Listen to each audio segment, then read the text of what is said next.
மகாராஷ்டிர மாநிலத்தில் அடுக்குமாடி கட்டடம் இடிந்து விழுந்ததில் 4 குழந்தைகள் உள்ளிட்ட 7 பேர் பரிதாபமாக பலியாயினர்.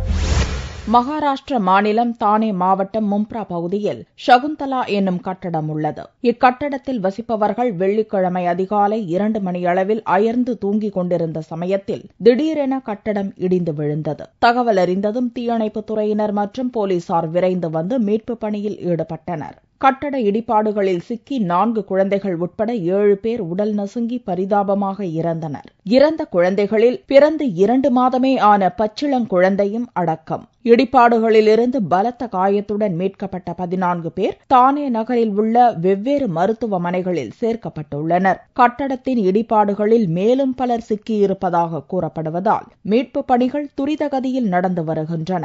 இதனால் பலி எண்ணிக்கை மேலும் உயரக்கூடும் என்று அஞ்சப்படுகிறது. தானே மாவட்டம் ஷில்பட்டா பகுதியில் கடந்த ஏப்ரல் 4ஆம் தேதி அனுமதியின்றி கட்டப்பட்ட 7 மாடி கட்டடம் இடிந்து விழுந்து 74 பேர் பலியாயினர் என்பது குறிப்பிடத்தக்கது.